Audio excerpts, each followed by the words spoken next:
नमो भगवते वासुदेवाय। ओम नमो भगवते वासुदेवाय।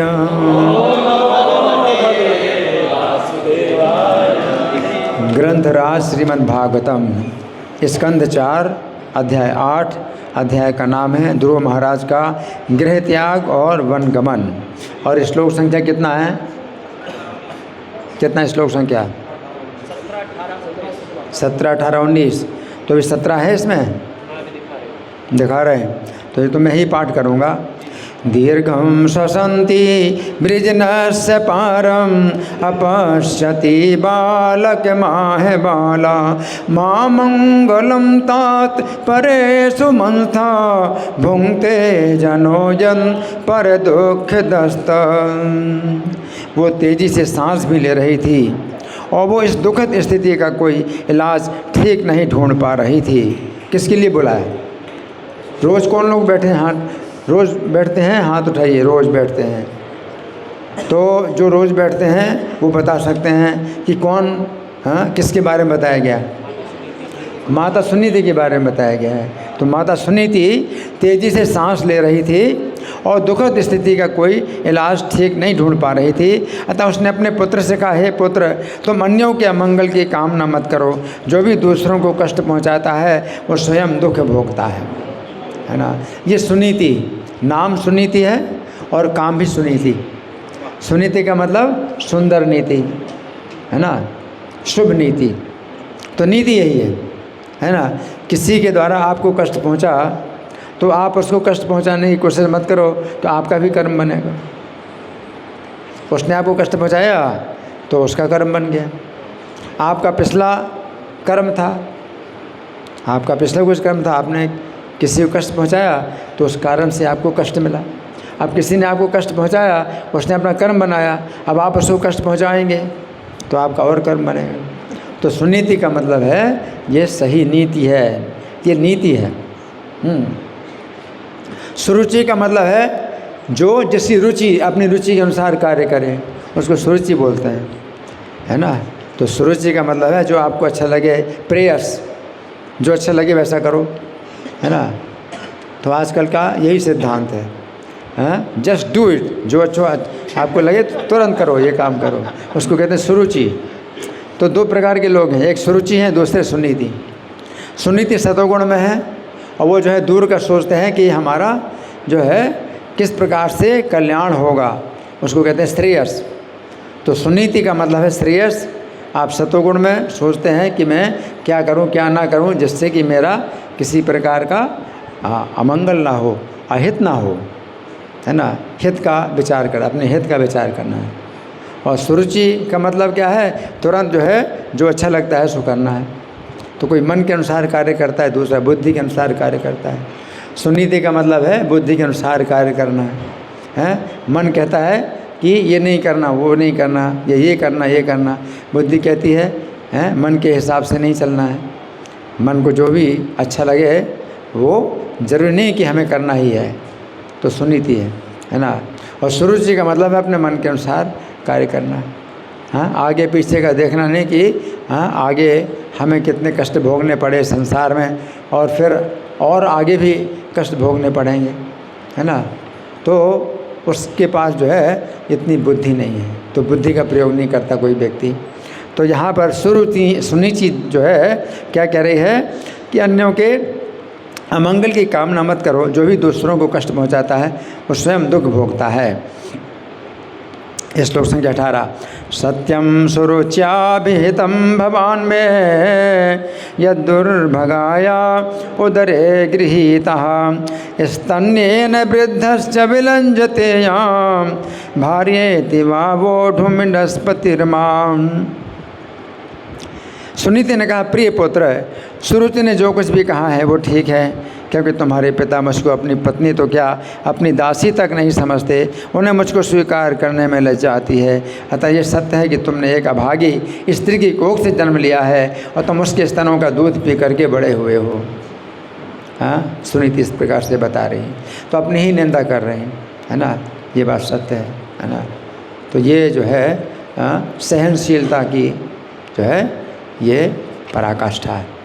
सहनशीलता कितनी सहनशील है ना। तो निंदा नहीं कर रही है, अपनी ही निंदा कर रहे है ना।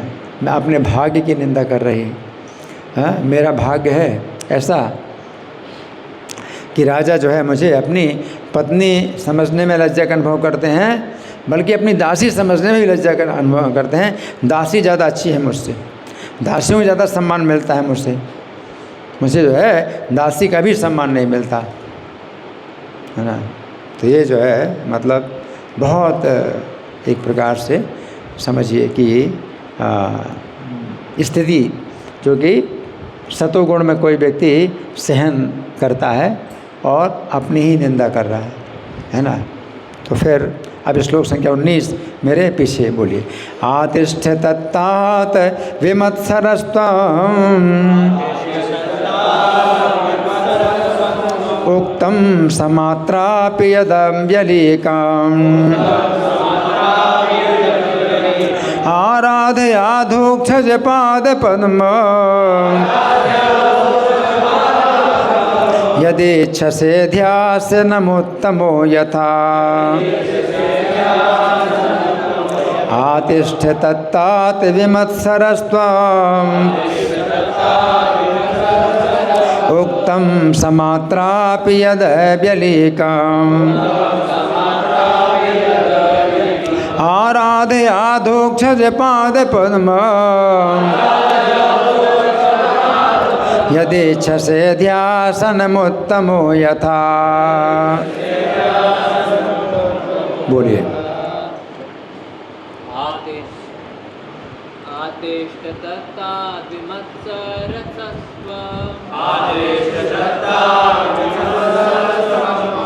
उत्तम समात्रापि यद्यव्यलीकम्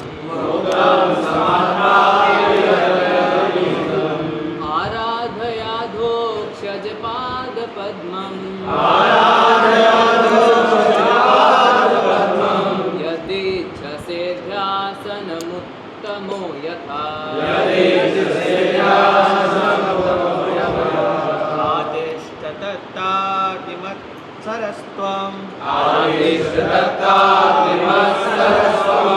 उक्तं समत्रापि यदव्यलीकम्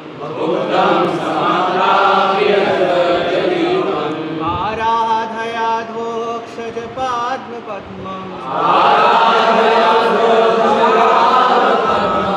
यदेच्छसे ध्यासनमुत्तमो यथा।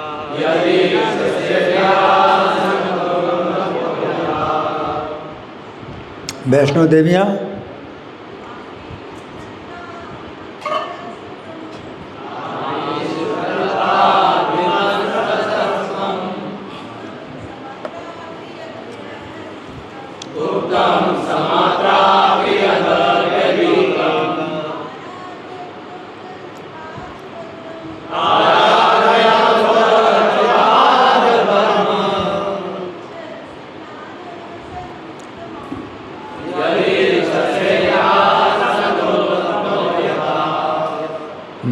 शब्दार्थ बोलिए।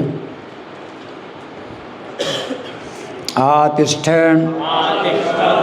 पालन करो, तत् वही, तात प्रिय पुत्र विमत्सरः बिना ईर्ष्या के, तुमको उक्तम कहा गया, समात्रा अपि तुम्हारी विमाता द्वारा, यत जो कुछ अव्यलीकम वे सत्य हैं, आराधय आराधना प्रारंभ करो, अधोक्षज सत्व दिव्य पुरुष, पाद पद्मम चरण कमल, यदि यदि इच्छसे चाहते हो, अध्यासनम आसन ग्रहण करना, उत्तमः अपने सौतेले भाई उत्तम के साथ, यथा जिस प्रकार, अनुवाद मेरे पीछे बोली, प्रिय पुत्र तुम्हारी विमाता सुरुचि ने जो कुछ कहा है, यद्यपि वह सुनने में कटु है किंतु है सत्य। अतः यदि तुम उसी सिंहासन पर बैठना चाहते हो जिसमें तुम्हारा सौतेला भाई उत्तम बैठेगा, तो तुम अपना ईर्ष्या भाव त्याग कर तुरंत अपनी विमाता के आदेशों का पालन करो। तुम्हें बिना किसी विलंब के पुरुषोत्तम भगवान के चरण कमलों की पूजा में लग जाना चाहिए।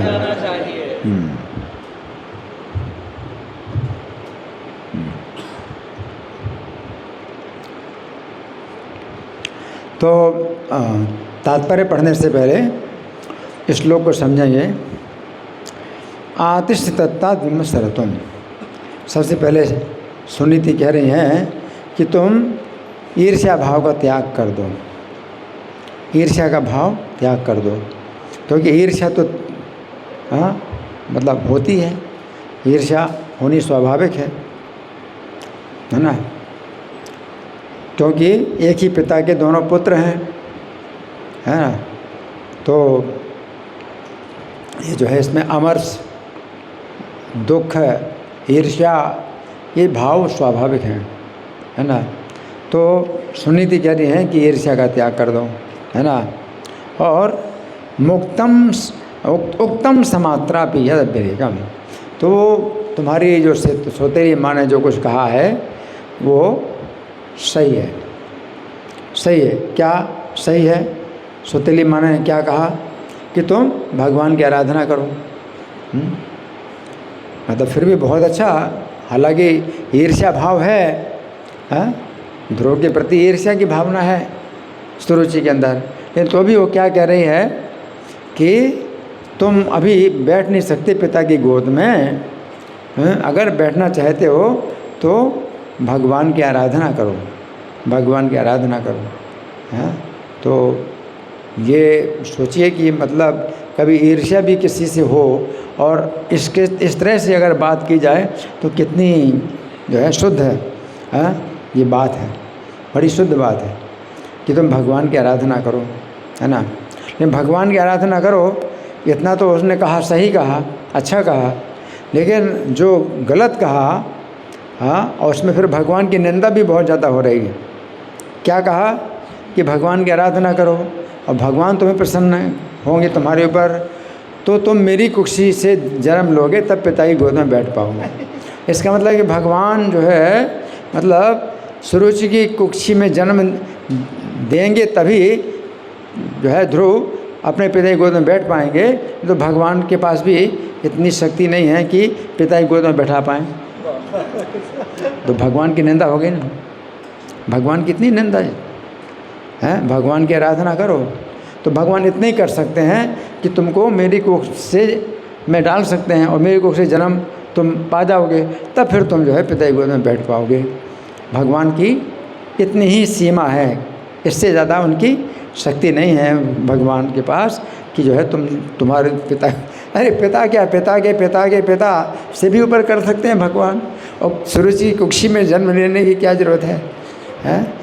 गर्भ में मतलब जाना ही बहुत कष्ट की बात है, गर्भ में रहना कितने कष्ट की बात है, फिर गर्भ से जन्म लेना कितने कष्ट की बात है, और पिता की गोद में बैठने का क्या सुख?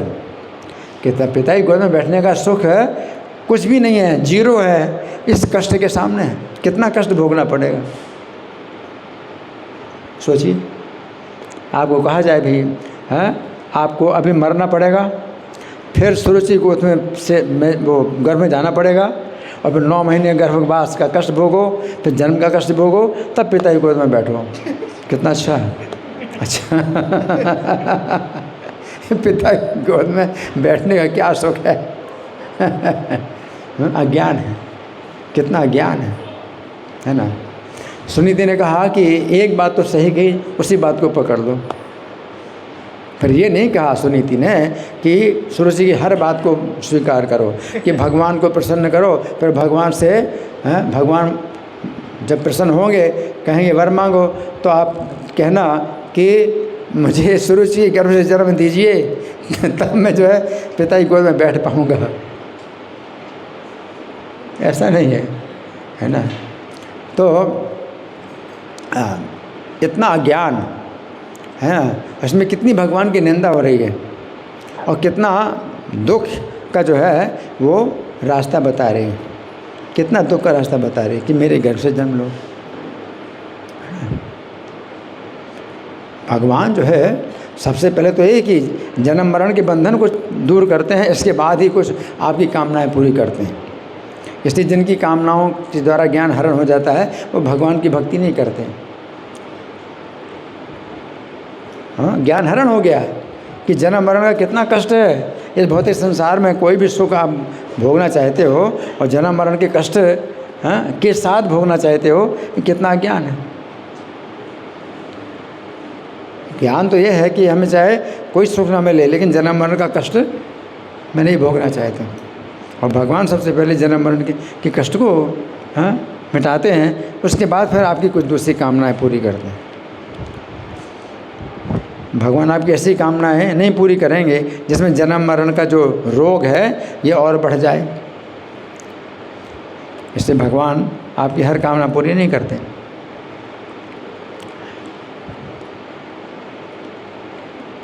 पिता की गोद में बैठने का क्या सुख है?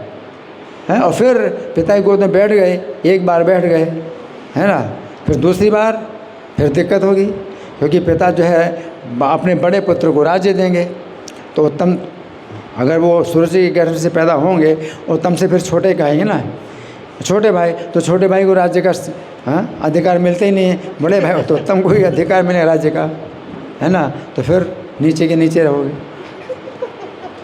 मतलब पिता की गोद में बैठने की इतना, मतलब थोड़ी देर के लिए पिता की गोद में बैठने का सुख है, उसको कितना बड़ा उसने बता दिया।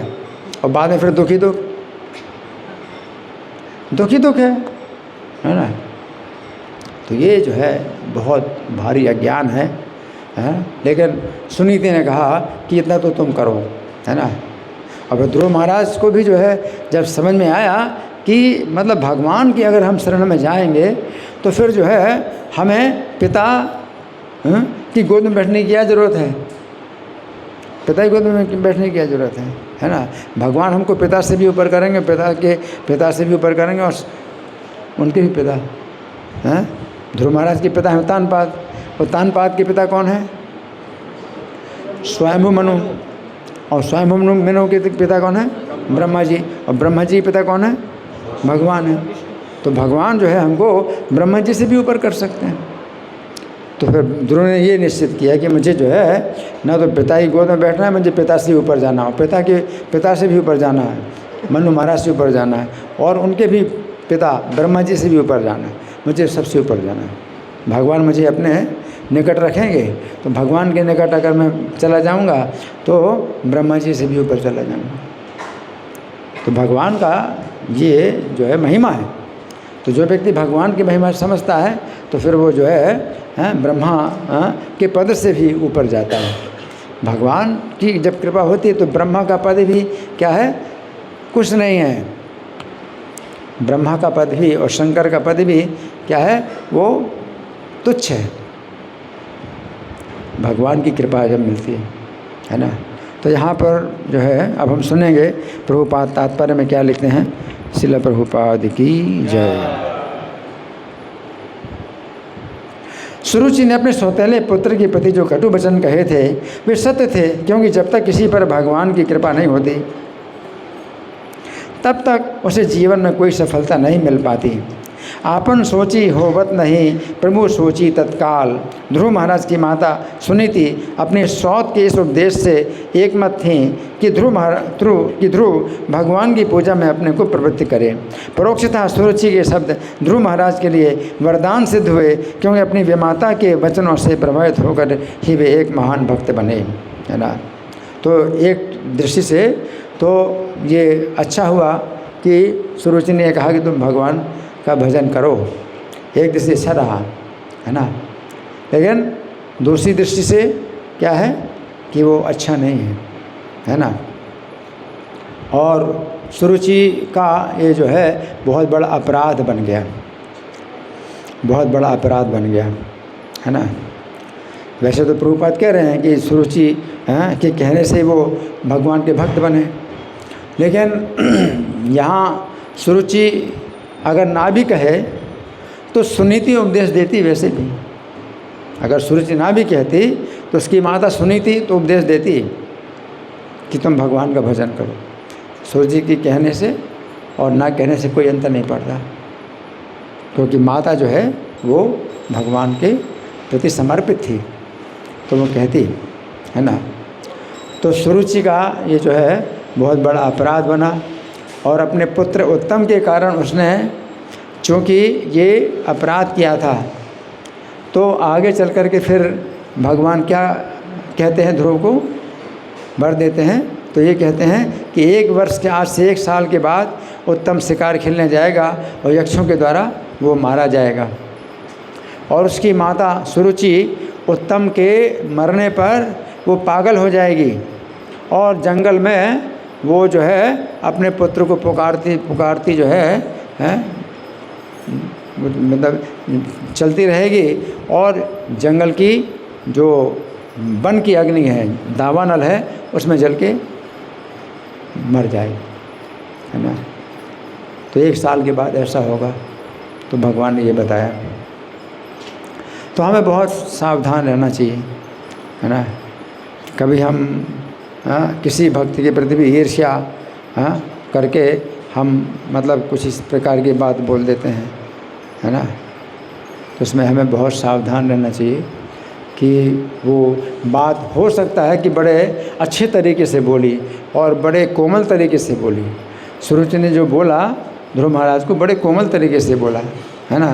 क्या बोला था उसने? बड़े कोमल तरीके से बोला था। उसने कहा नवस्य निप्रतेर दृश्यम भवान आरोहण मरहति। हे वत्स, हे वत्स, वत्स शब्द बड़ा अच्छा है। वत्स का मतलब है बछड़ा, गाय का बछड़ा। हे वत्स, आप भवान, ये तुम नहीं, तुम शब्द का प्रयोग नहीं किया, भवान शब्द का प्रयोग किया। भवान शब्द भी आदर्शसूचक है। आप राजा के गोद में आप जो है बैठ नहीं सकते, आपको बैठने का अधिकार नहीं है। हे वत्स, आपको राजा की गोद में बैठने का अधिकार नहीं है। न गृहीतो मया त्वं कुक्षा निपात मजहा। तुम राजा के पुत्र जरूर हो, परंतु तुमने मेरी कुक्षी से जन्म नहीं लिया। तो बड़े कोमल शब्दों में बोला, बड़े कोमल शब्दों में बोला। तो कई बार बड़े कोमल शब्दों में बोला जाता है, लेकिन तो भी वो होती कड़वी बात, बहुत कड़वी बात होती है। ऐसे गुस्से से नहीं बोला, ऐसे कैसे बैठा है यहाँ, ऐसे नहीं बोला। तो वो एक तो वाणी की तपस्या ये है कि अनुद्वेग कर्म वाक्यम सत्यम प्रिय हितम से, सत्य बात बोलना है, प्रिय हितकारी है।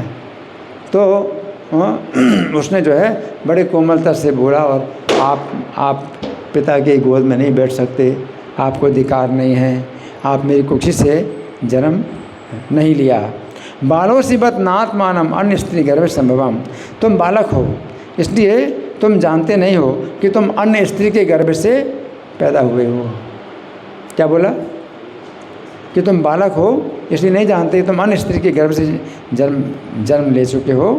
नूनम वेद भवान यस्य दुर्लभेर थे मनोरथा, है ना। तो तुम्हें ज्ञात होना चाहिए कि तुम्हारा प्रयास व्यर्थ है, ये मनोरथ दुर्लभ है। ये तपसा आराध्य पुरुषम तस्य अनुग्रहेण में। तो परम पुरुष की आराधना करो तपस्या के द्वारा, और उनकी कृपा से गर्भे तुम साधय आत्मानम। तुम जो है मेरे गर्भ में आने का जो है इंतजाम करो, उपाय करो। परम पुरुष की आराधना करके मेरे गर्भ में आने का उपाय करो। यदि छसी निपासनम, अगर तुम राजा का आसन चाहते हो तो मेरे गर्भ में आने का उपाय करो। तो परमेश्वर की आराधना से परमेश्वर मेरे गर्भ में तुम्हें जन्म दे सकते हैं।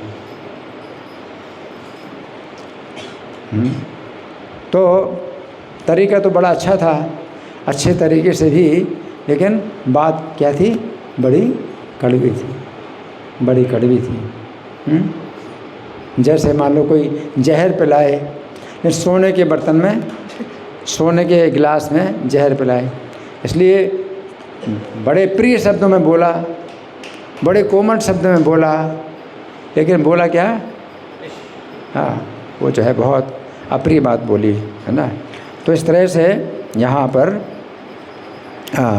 जो ध्रुव महाराज हैं, तो उनको सुनीति इस प्रकार का उपदेश देती है।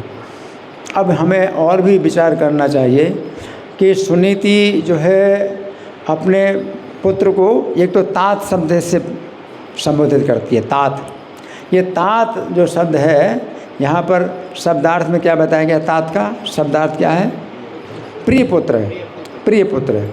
लेकिन तात शब्द का प्रयोग जो है हर जगह किया जाता है, हैं? जैसे भगवान अर्जुन को तात बोलते हैं, नहीं कल्याण कश्चित, हैं? तात दुर्गतिम तात नहीं कल्याण कश्चित, हैं? दुर्गतिम तात गच्छति। तो भगवान अर्जुन को भी तात शब्द का प्रयोग करते हैं। कभी अर्जुन भी भगवान को तात शब्द का प्रयोग करते हैं।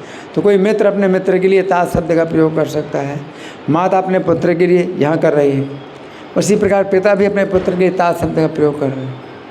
और तात शब्द का प्रयोग जो है अपने पिता के लिए भी कोई कर सकता है।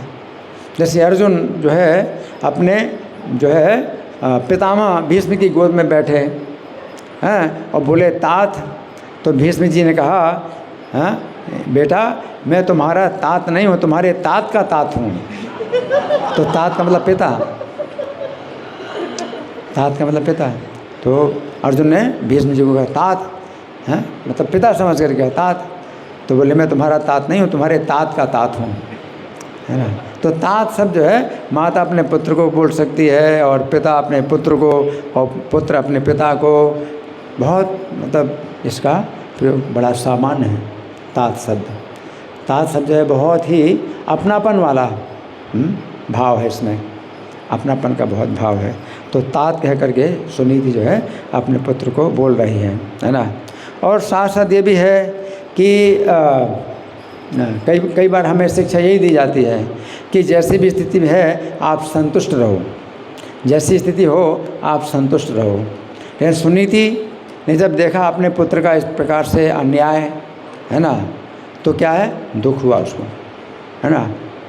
तो हम लोग कई बार मतलब यही शिक्षा देते हैं, भाई दुख नहीं होना चाहिए, दुख नहीं मानना चाहिए, है ना। लेकिन नहीं, ऐसी बात नहीं है, हैं। अपना कुछ समाज में, जब तक हम समाज में हैं तब तक हमें जो है ये मान सम्मान का जो है विचार करना पड़ता है। समाज में जब हैं तो मान सम्मान का विचार करना पड़ता है। ये मान सम्मान का विचार नहीं किया जाता अगर कोई व्यक्ति समाज से बाहर हो, समाज से बाहर। जैसे भगवान ऋषभदेव हैं, समाज से बाहर हो गए, तो कोई उनको सम्मान कर रहा है, कोई उनको अपमान कर रहा है, वो अपना पागल बहरे गूंगे की तरह व्यवहार कर रहे हैं, तो वो समाज से बाहर है। लोक बाह्य, जो भगवान का भक्त भी जब पागल हो जाता है भगवान के प्रेम में, तो समाज से बाहर हो जाता है, लोक बाह्य। तो फिर उसको भी कुछ फर्क नहीं पड़ता है, कोई उसका सम्मान करता है, कोई अपमान करता है, तो वो समाज से बाहर हो जाता है।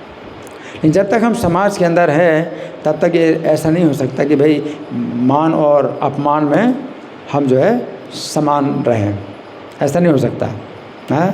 जैसे द्रौपदी महारानी जो है ये क्या है, ये सम्राट साम्राज्ञी हैं, युधिष्ठिर महाराज सम्राट हैं और उनकी पत्नी है साम्राज्ञी हैं, इतनी सम्मानित हैं, और उनको दुशासन जो है बड़ी सभा में नग्न कर रहा है। कैसे में क्या समता में स्थित रह सकता है कोई व्यक्ति की? कोई अंतर नहीं पड़ता है सम्मान मिले या अपमान मिले, नहीं। समाज में हम जब हैं, किसी भी समाज में जब हम हैं, तो हमें फिर समाज में जो है उचित स्थान मिलना चाहिए, उचित सम्मान मिलना चाहिए। हमारी जो है ये जो है आवश्यकता होती है। ऐसा नहीं हो सकता कि कोई चाहे अपमान करे चाहे सम्मान करे, अंतर नहीं पड़ता, ऐसा नहीं।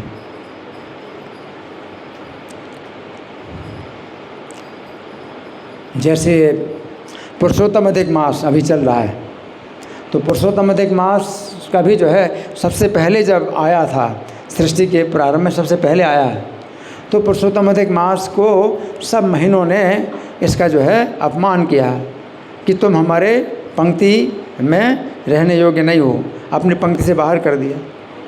12 महीनों में तुम सबसे निकृष्ट हो, तुम सबसे ज़्यादा अपवित्र हो, हैं, तो तुम्हारे जो है तुम सब प्रकार के धर्म से बहिष्कृत हो, हैं।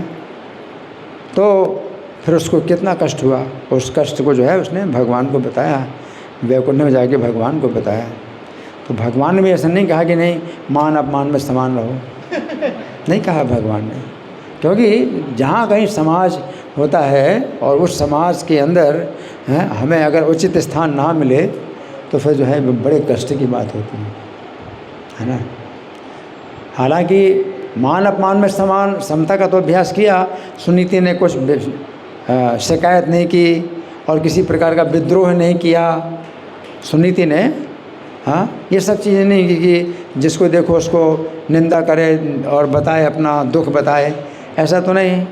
लेकिन तो भी वो अंदर से क्या था, दुख था, और उस समय निकला दुख उसके मुंह से, जब उसका तो अपमान हो ही रहा था, उसके पुत्र का भी अपमान हो गया, तो रो पड़ी और अपने पुत्र को ही बताया कि ऐसी ऐसी बात है और तुम भगवान की आराधना करो, है ना। उसने फिर अपने पति से नहीं पूछा कि कि मैं इसको क्या उपदेश दूं, क्यों, पति से क्यों नहीं पूछा, पति ने उसका त्याग कर दिया था, है ना। तो पति से भी अब जो उसकी दूरी बन चुकी, पति से भी दूर हो चुकी। और फिर अपने पुत्र को भी आदेश नहीं दिया कि पिता की आज्ञा लो, पिता से आज्ञा लो तब वन में जाओ, नहीं जाओ, पिता से आज्ञा लेने की ज़रूरत नहीं।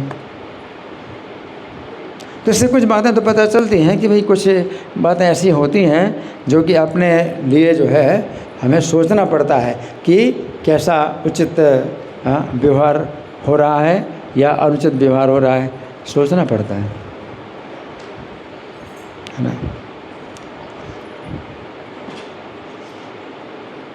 कोई कहे कि नहीं द्रौपदी शुद्ध भक्त नहीं थी, उसका अपमान हो रहा था तो अपमान सह लेती है, भगवान कृष्ण को क्यों पुकारा, तो ये क्या द्रौपदी का दोष माना जाएगा या गुण माना जाएगा, उसने भगवान को पुकारा, गुण माना जाएगा, गुण माना जाएगा।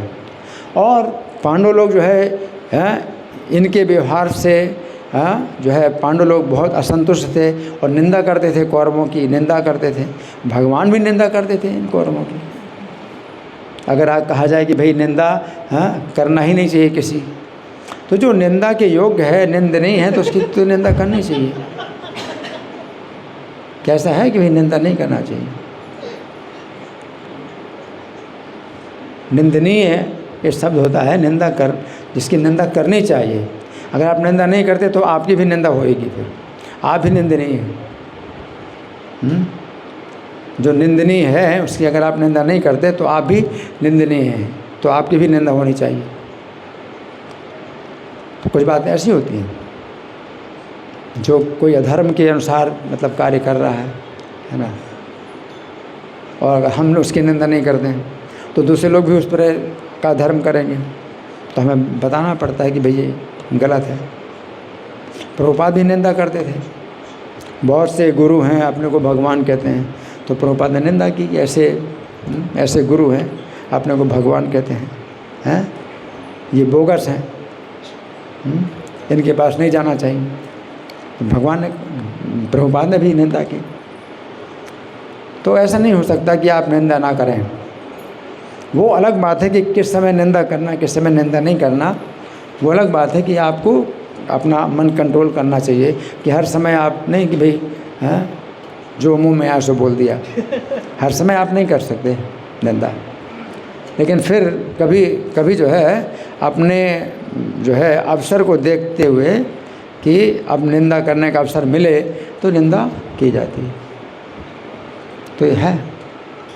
और भगवान जब दूत के रूप में गए हस्तिनापुर संधि प्रस्ताव के लिए, और जब संधि का प्रस्ताव दुर्योधन ने नहीं माना, तो भगवान ने जितने भी राजा आए हुए थे उस सभा में, सबके सामने दुर्योधन के सब जो कुकृत्य थे, उसके गलत और उसके जो व्यवहार थे वो सब बताया सबके सामने कि ये आदमी कितना गलत है, सब कुछ बताया।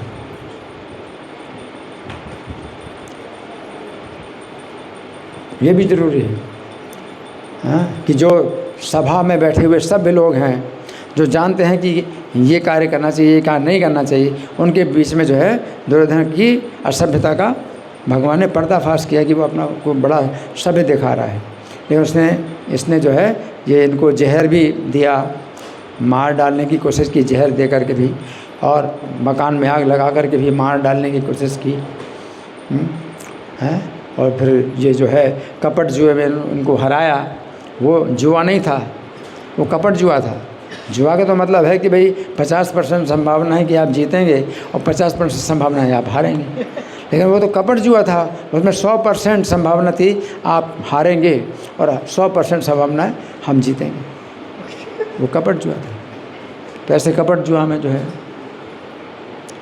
कोई व्यक्ति जो है अगर ऐसे कर रहा है तो भगवान ने सब कुछ उसका क्या किया, मतलब खोल करके रख दिया दुर्योधन का, जितना भी चिट्ठा बोलते हैं, चिट्ठा सब खोल दिया दुर्योधन का। तो ये चीज़ें जो है मतलब कुछ ऐसी होती हैं जो कि समय के अनुसार बोली जाती हैं और अपने मन में भी ये जो बातें हैं वो रखी जाती हैं। सुनीति के मन में जो बातें हैं, ऐसा नहीं हो सकता कि वो नहीं होना चाहिए, ऐसा नहीं है, क्योंकि शिक्षित है वो, राजा की जो है बड़ी रानी है और बड़ी रानी का जो है ज़्यादा सम्मान होता है, छोटी रानी का कम सम्मान होता है। लेकिन राजा जो है ऐसा कर रहे हैं। अब ध्रुव महाराज की जो कथा है चैतन्य महाप्रभु बार बार सुना करते थे। ध्रुव महाराज की और प्रहलाद महाराज की कथा बार बार सुना करते थे। एक प्रहलाद महाराज की कथा है, इसमें जो है पिता इतना आसुरी स्वभाव का है कि उसके भजन को ही जो है बिल्कुल मना कर रहा है ना। और प्रहलाद जो है भगवान की शरण ली और रक्षा हुई प्रहलाद जी की, तो भगवान इस प्रकार से रक्षा करते हैं, है ना। और दूसरा ध्रुव महाराज का जो चरित्र है वो भी बच्चे हैं, तो बच्चे के ऊपर, बच्चे के पास कोई अधिकार नहीं होता ना कि कुछ वो बोल पाएगा या कुछ कर पाएगा, कुछ नहीं कर सकता। बच्चे के साथ अन्याय हो रहा है। तो ध्रुव महाराज भी एक छोटे बालक हैं, उनके साथ भी अन्याय हो रहा है। तो छोटे से बालक को भी जो है क्या शिक्षा दी जा रही है कि भगवान का भजन करो, भगवान का भजन करो। तो ये जो है शिक्षा जो है बचपन से ही दी जानी चाहिए। और विशेष रूप से अगर ऐसे स्थान में जहाँ उसका पालन पोषण हो रहा है, उसके साथ में अन्याय हो रहा है, तो कोई और उपाय है ही नहीं कि वो किसको शिकायत करे, किसको कहे। सुनीति कहती है कि कोई उपाय नहीं है कि मैं कुछ कहूँ। अपने घर की बात जो है घर के बाहर हम कर नहीं सकते, कुछ नहीं कर सकते, है ना। एक ही उपाय है कि भगवान से प्रार्थना करो, भगवान का भजन करो, है ना, कि मुझे न्याय मिले, है। तो ये सब चीज़ें ऐसी हैं जो कि हमें मतलब सोचनी पड़ती हैं। तो इस श्लोक का हिंदी पद्यानुवाद में पढ़ के सुना रहा हूँ। विमाता तेरी होकर भी बात सुरुचि ने ठीक कही, विमाता तेरी होकर भी बात सुरुचि ने ठीक कही, राजपुत्र उत्तम समान सिंहासन गर चाहो तुम भी, राजपुत्र उत्तम समान सिंहासन गर चाहो तुम भी। तो द्वेष भाव को छोड़कर श्री हरि की तुम सेवा करो, तो द्वेष भाव को छोड़कर श्री हरि की तुम सेवा करो, अन्य भाव सब भूलकर श्री हरि के चरण कमल को भजो, अन्य भाव सब भूलकर श्री हरि के चरण कमल को भजो।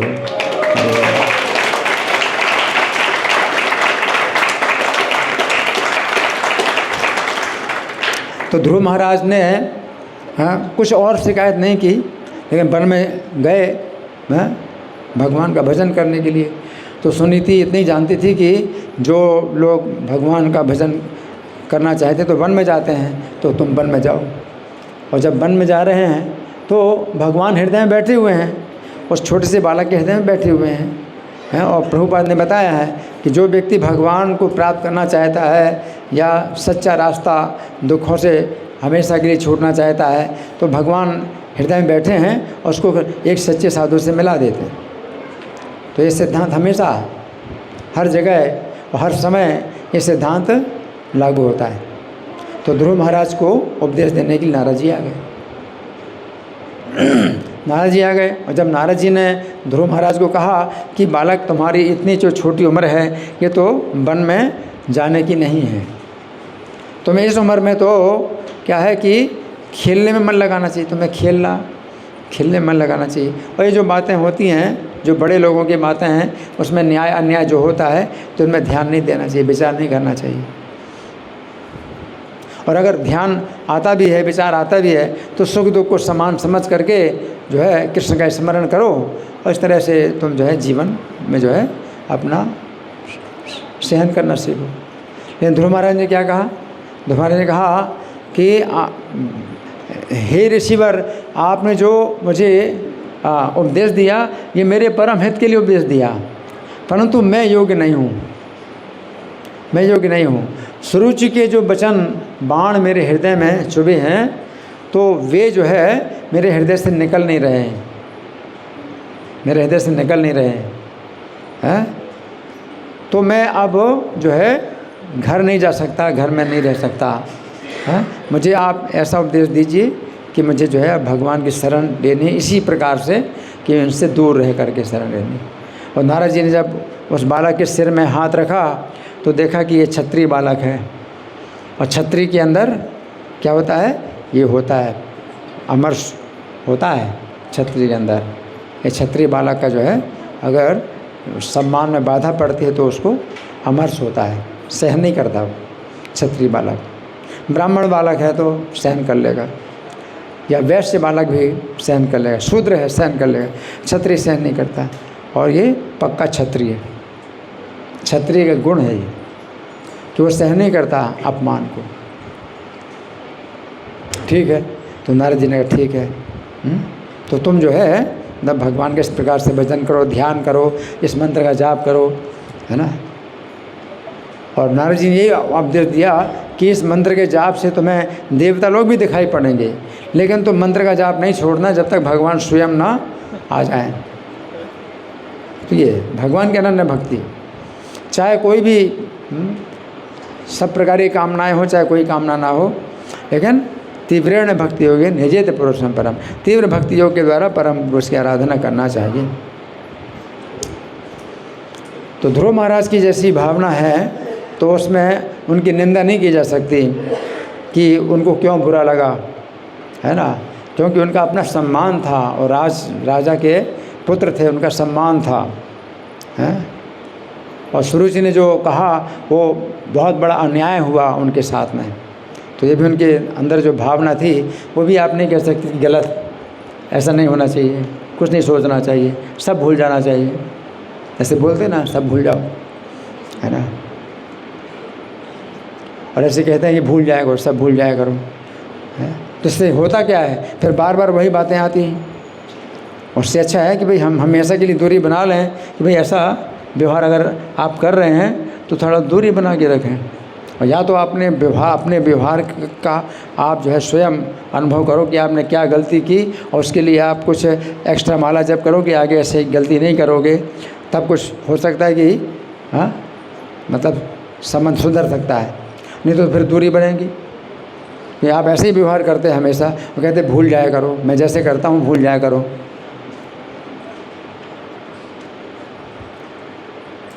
जैसे आग में हाथ डाल दिया, आपने आग में हाथ डाल दिया तो आप भूलते कभी? ज़िंदगी भर याद रखते हो कि मैंने आग में हाथ क्यों डाला, कैसे डाला, नहीं डालना चाहिए, क्यों डाल दिया, क्यों इतनी बड़ी गलती की, क्यों इतनी बड़ी, ज़िंदगी भर आप सोचते हो कि ये मैंने गलती की। लेकिन किसी का अपराध कर देते हैं आप, तो हम तो भूल जाते हैं, हाँ, क्योंकि हमने आपको कष्ट पहुंचाया तो मैं भूल जाता हूँ, ये मेरा बहुत बड़ा गुण है, मैं तो भूल जाता हूँ। तो भगवान नहीं भूलेंगे, उसका और ज़्यादा अपराध मानेंगे। तुम भूले, इसका और भी बड़ा अपराध हो कि तुम भूले। कभी नहीं भूलना चाहिए, कभी नहीं भूलना चाहिए। ये अपना दोष है, मैं तो भूल जाता हूँ, मेरा बहुत बड़ा गुण है, मैं तो भूल जाता हूँ। और आप नहीं भूलते तो आपका दोष है। तो हमेशा मार खाते रहो। वो तो यही तो माया की यही चाल है। माया लाते मारती है और क्या कहती है कि कोई बात नहीं, कोई बात नहीं है, हाँ, वो तो हो गया, कोई बात नहीं है, तुम तो भगवान बन जाओगे, भगवान बन जाओगे।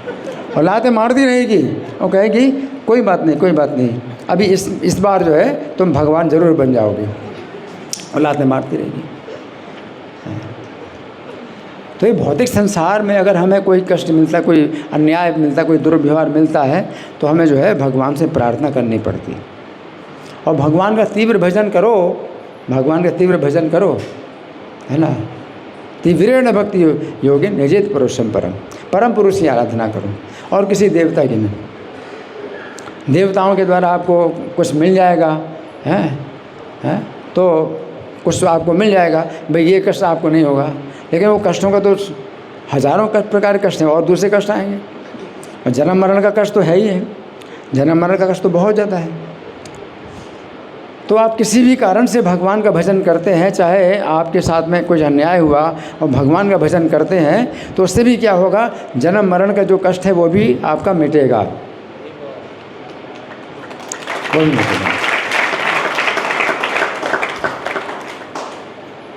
पहले तो वही मिटेगा, है, क्योंकि भगवान में जो है मतलब वो चीज़ नहीं है कि वो जो है आपकी कोई भी कामना पूरी कर दें और फिर जो है दूसरे प्रकार के कष्ट और मिलते रहेंगे, है ना। कुंती महारानी इसलिए प्रार्थना करती, विपत्तियाँ आए हमारे ऊपर, विपत्तियाँ आए ताकि हम आपका भजन करते रहें। तो विपत्तियाँ आए, कुंती महारानी कहती विपत्तियाँ आए क्या इसलिए आए कि हम विपत्तियों को भोगेंगे? नहीं, विपत्तियाँ आएंगे तो हम आपका को पुकारेंगे कि हमें रक्षा करो इस विपत्ति से। कुंती महारानी कहती है हमें हमारे पास विपत्ति आए, तो विपत्ति आती है तो फिर हम आपको याद करेंगे कि मुझे विपत्ति से छुड़ाओ। तो भगवान से हमारा क्या हो गया, एक संबंध बनेगा, और उससे अपुनर्भव दर्शनम, जो पुनर्जन्म का जो विपत्ति है वो भी हमारी दूर होगी। भवतो दर्शनम यत्सात्, विपत्तियों में आपका दर्शन होता है।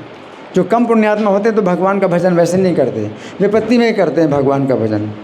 आर तो सबसे कम पुण्यात्मा है, विपत्ति में भगवान का भजन करता है। तो कुंती महारानी ने अपने को जो है कम पुण्यात्मा मानती है कि हमारा इतना पुण्य नहीं है कि वैसे भजन करेंगे आपका। हाँ, जन्म ऐश्वर्य सुरवीर, विपत्तियाँ नहीं है तो अपने जन्म के घमंड में, धन के घमंड में, अपनी विद्या के घमंड में, सुंदरता के घमंड में हम जो दूसरों का अपराध करते रहते हैं। और विपत्ति आएंगी तो हम आपको याद करेंगे, आपका दर्शन होगा। हाँ, हमें छुड़ाओ विपत्तियों से, विपत्ति आ गई तो उससे क्या होगा, आपका दर्शन होगा, हमें विपत्तियों में आपका दर्शन होगा तो अपुनर्भव दर्शनम, तो फिर हमें ये जन्म मरण का दर्शन नहीं होगा। तो किसी भी कारण से आप जो है भगवान को याद करते हैं, भगवान का भजन करते हैं, आपकी वो कामना पूरी हो या ना हो, लेकिन आपका जन्म मरण का जो कष्ट है वो तो दूर होता ही है। और आप सतोगुण में आते हैं, और सतोगुण में आते हैं तो वो जो कष्ट है आपको जो मिला है उसको भी सहन करने की शक्ति आती है। सतोगुण में वो सहन करने की शक्ति आती है कि मेरा भी कुछ ऐसा कर्म रहा होगा कि मुझे कष्ट मिला है और भगवान की कृपा से वो कम मिला है।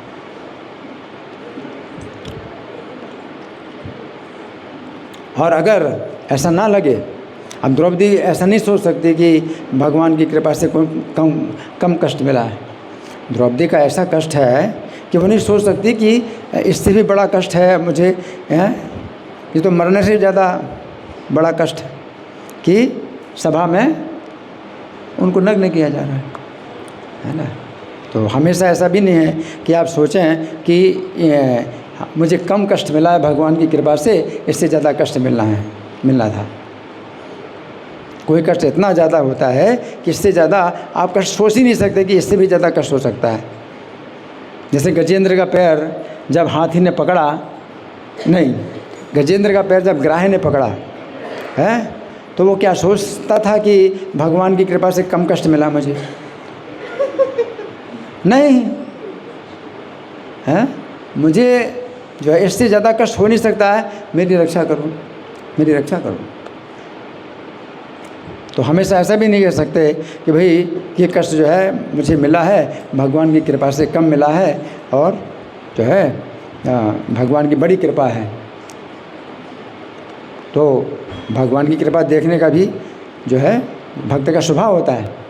तो कई कष्ट ऐसे हैं कि वो सोच सकता है कि जैसे मैं मंदिर में गया, दर्शन किया, हैं, द्वारका रुक्मिणी द्वारकाधीश के, और जब आया तो पैर फिसल गया और पैर टूट गया, तो मैं सोचता हूँ कि मेरा जो है पैर में जो चोट लगी है तो पैर तो पूरा टूटना था, भगवान की कृपा से कम टूटा। तो इसमें तो देख सकते भाई भगवान की कृपा है कि पैर में चोट लगी है, लेकिन और ज़्यादा होना था कि पूरा पैर टूट जाता तो क्या होता। तो कई बार सोच सकते हैं कि हाँ भगवान की कृपा से कम कष्ट मिला। हमेशा आप ये भी नहीं सोच सकते कि भगवान की कृपा से कम कष्ट मिला है, तो इतना कष्ट है कि मैं सहन नहीं कर सकता। तो हमें क्या करना पड़ता है? बचाओ, मेरी रक्षा करो। और ये कष्ट मैं दोबारा देखना नहीं चाहता। ध्रुव महाराज ने भगवान का भजन किया तो इस तरह से भजन किया कि ये इस प्रकार का अन्याय मैं कभी देखना नहीं चाहता कि ऐसा अन्याय मेरे साथ हो कभी भी। मुझे उचित सम्मान मिले और स्नेह मिले, आपकी कृपा का अनुभव मैं हमेशा करूं, आपके भक्तों का संग करूं और उनकी जो करुणा है और कृपा है, स्नेह है, वो प्राप्त करूं भक्तों के साथ में। ऐसे लोगों के साथ में मैं नहीं रहना चाहता जैसे सुरुचि ही की तरह जैसे लोग होते हैं, जो कि तेरा मेरा और तू मैं जिसमें चलता रहता है ना, मेरा तेरा तू मैं, ये सब ना हो। चाहे छोटे से छोटा पद मिल जाए, राजा का पद ना मिले, राजा का पद नहीं चाहिए जिसमें ऐसा कष्ट मिलता है, ऐसा अन्याय मिलता है। छोटे से छोटा बन जाऊं, आपके दासों के दासों के दासों पर नीचे दास बन जाऊं, छोटा बन करके रहूं, लेकिन क्या मिले? प्यार मिलेगा, स्नेह मिलेगी, कृपा मिलेगी, दया मिलेगी, वो ज़्यादा अच्छा है। राजा का सुख नहीं चाहिए मुझे, हाँ? सबसे नीचे से नीचे के नीचे आपके भक्तों के दासों का दास बन करके रहूं।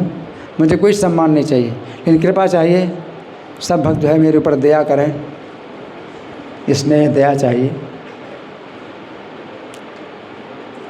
तो ये जो है हमारी क्या है? ये मांग है, प्रत्येक जीव की मांग है इस प्रकार से कि मुझको जो है मतलब क्या मिले कि प्यार मिले, कृपा मिले, स्नेह मिले, चाहे छोटा बन जाऊँ, सबसे छोटा बन जाऊँ, और सब लोग मेरे ऊपर क्या करें? स्नेह की दृष्टि से देखेंगे, दया की दृष्टि से देखेंगे, वो ज़्यादा अच्छा। ठीक है, तो अब हमारे पास समय तो नहीं है, फिर भी आप लोगों की ओर से कोई प्रश्न है, कोई चर्चा है, या मैं प्रश्न करूं?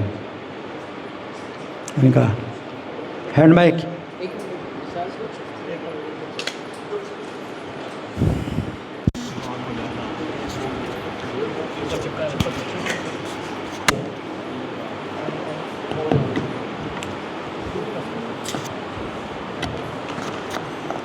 हरे कृष्णा प्रभु जी, बहुत सुंदर आपने सुनाया। प्रभु जी, मेरा एक क्वेश्चन है कि अगर भगवान का कोई अगर ध्यान करता है, भजन करता है, क्या कुछ कामना के साथ करना चाहिए, कोई इच्छा रख के करना चाहिए या बगैर इच्छा ही करना चाहिए? इनका प्रश्न है कि भगवान का भजन बिना इच्छा ही करना चाहिए या कुछ कामना से करना चाहिए। देखो, किसी भी प्रकार कोई भी कारण बन जाए भगवान के भजन का, वो अच्छा है कि भजन करो, कोई भी कारण बन जाए। ठीक है ना? अब कष्ट आ गया तो कुंती महारानी कहती हैं कि हमारा भजन में मन लगते ही नहीं वैसे, और ज़्यादा घमंड आता है हमारे अंदर। क्या अच्छे परिवार में जन्म है, धन संपत्ति है, विद्या है, तो साथ साथ अब ये तो बना हुआ है, तो कुंती महारानी ये नहीं कहती कि ये ना रहे, ये है हमारे पास में मतलब अच्छा कुल का जो है अच्छा जन्म है और धर्म संपत्ति और सुंदरता ये सब रहे, साथ साथ विपत्तियाँ भी आ जाएँ। साथ विपत्ति आएंगे तो फिर घमंड नहीं रहेगा।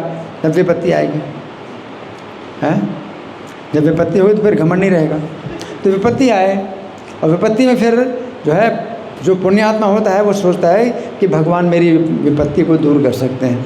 तो श्रद्धा, आदौ श्रद्धा, उसको कहते हैं आदौ श्रद्धा। भक्ति में श्रद्धा, सबसे पहले भक्ति में श्रद्धा होती है। उस समय पुण्यात्मा व्यक्ति के अंदर श्रद्धा पैदा होती है कि भगवान का भजन करूं तो भगवान मुझे कष्ट से छुड़ा सकते हैं। तो वो श्रद्धा जो है सबसे पहले होती है। Thank you. आर्त हो, उसमें आर्त, उसमें भगवान गीता में 7वें अध्याय में आर्त हो कि कम पुण्यात्मा है तो कष्ट में भगवान का भजन करता है। आर्त हो जिज्ञासुर, और ज़्यादा पुण्यात्मा होता है तो जिज्ञासा होती है। कष्ट में तो भगवान का भजन करता ही है, साथ साथ जिज्ञासा भी होती है जानने की, सुनने की। आप बैठते हैं यहाँ कुछ प्रश्न करते हैं तो ये क्या है, ज़्यादा पुण्यात्मा, तो आप सुनना चाहते हैं, सीखना चाहते हैं, साधु संग। तो भगवान कहते हैं आर्तो जिज्ञासु, जिज्ञासु।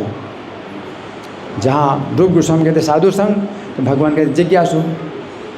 फिर उसके आगे और ज़्यादा पुण्यात्मा होता है आर्तो जिज्ञासु अर्थार्थी।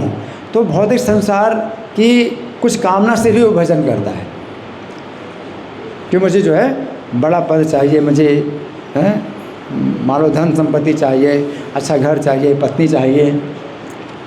तो वो अर्थार्थी, तो वो आगे है, अर्थार्थी और आगे है कि कुछ कामना लेकर के भी वो भगवान का भजन कर रहा है।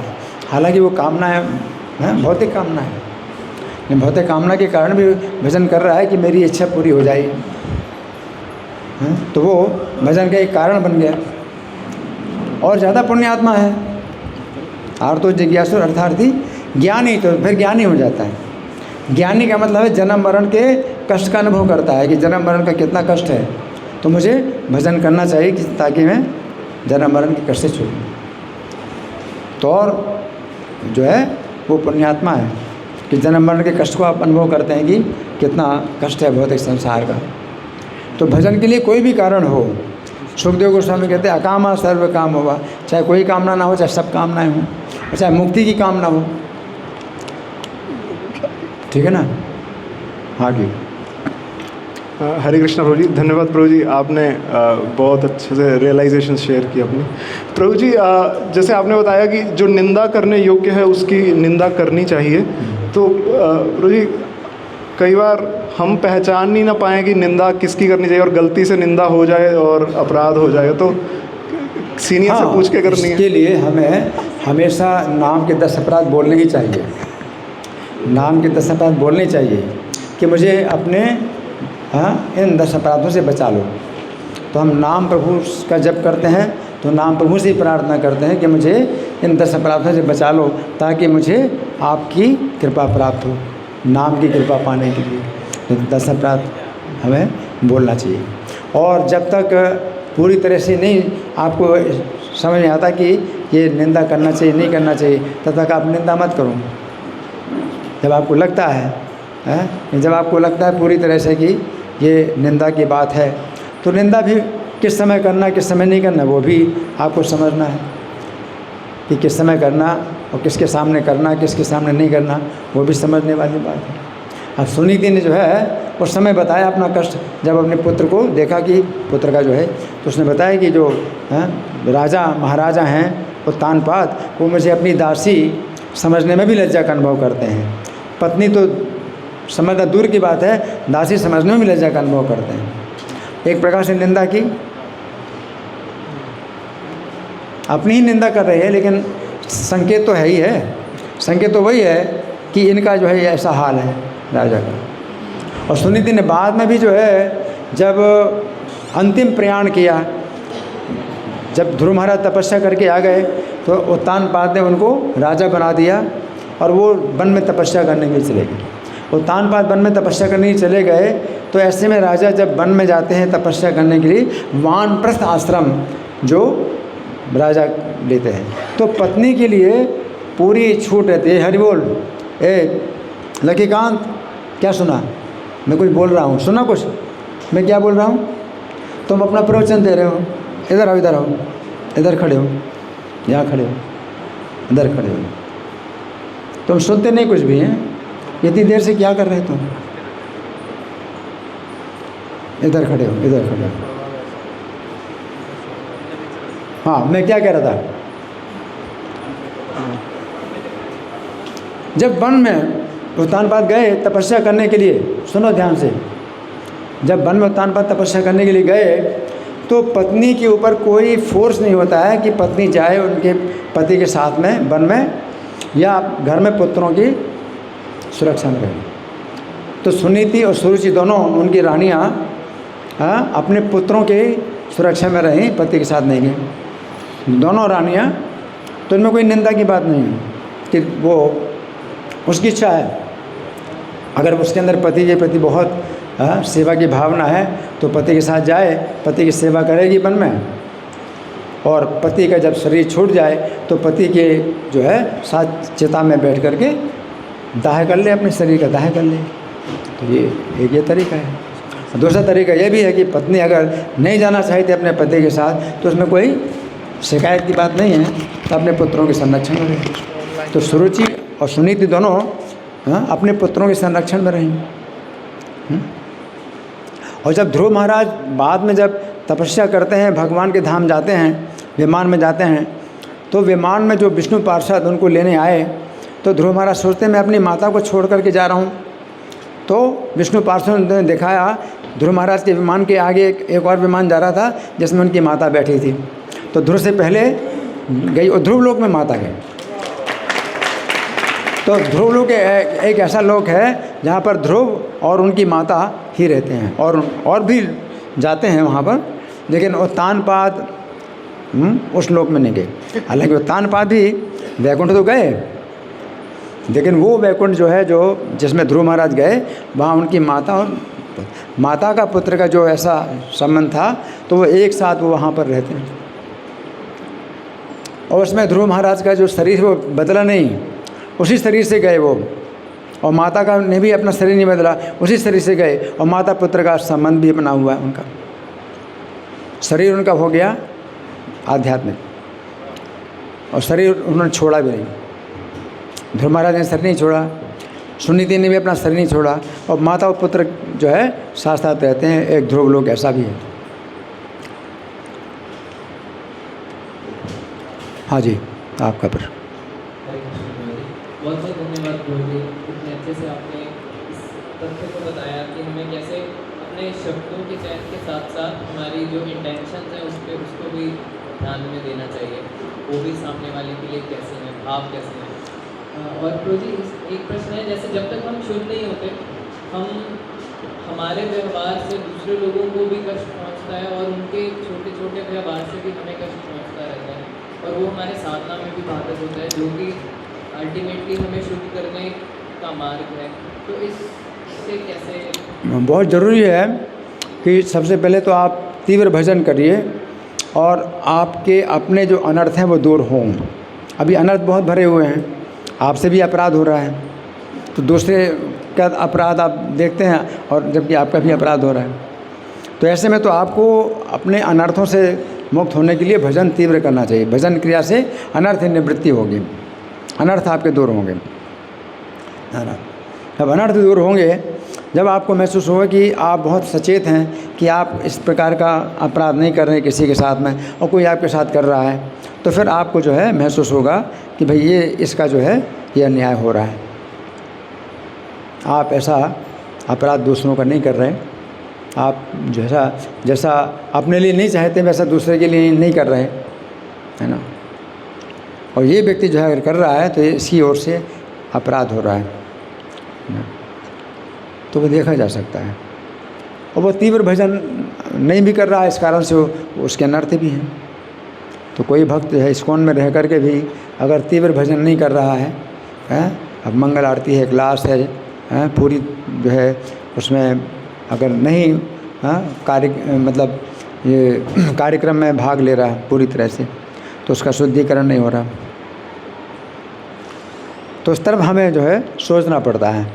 है ना, ठीक है ना। हमें सोचना पड़ता है कोई भक्त है उसका जो है कितनी कृपा है मेरे ऊपर, उसने कितनी कृपा की, मेरे अपराधों को सहन भी किया और मुझे बहुत जो है संभाला, मुझे बहुत सहारा दिया। और दूसरे भक्त हैं जो कि मुझे इस प्रकार से कष्ट पहुंचाते हैं। तो आप समझ सकते हैं, अंतर देख सकते हैं, ठीक है ना। आपका फिर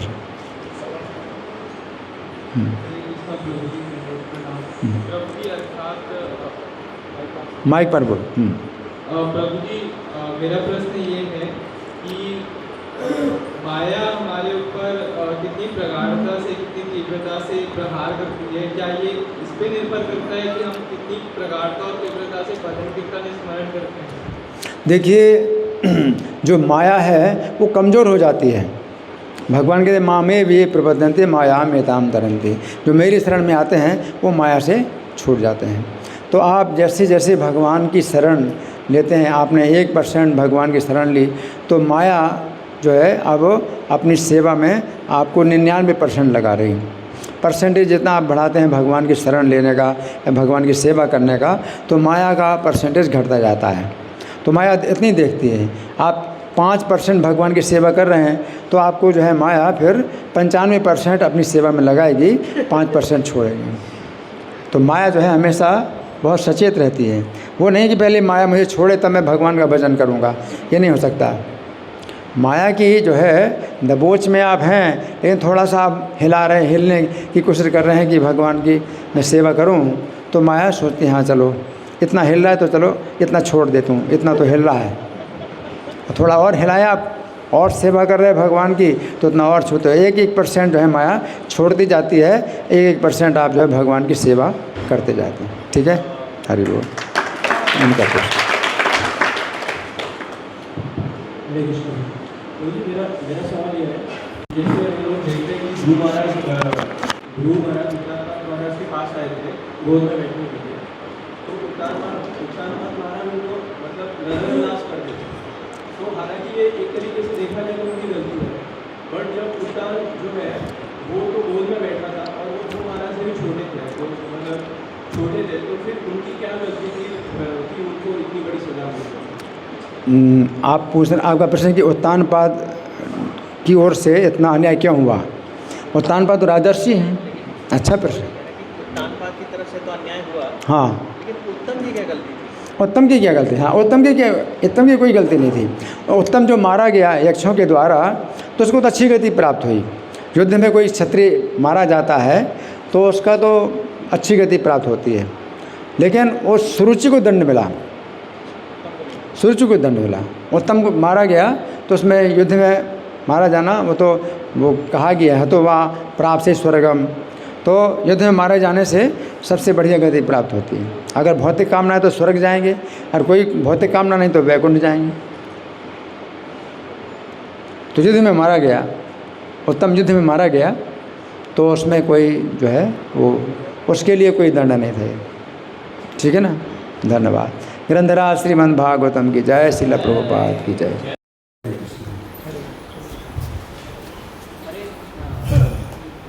हरे कृष्णा।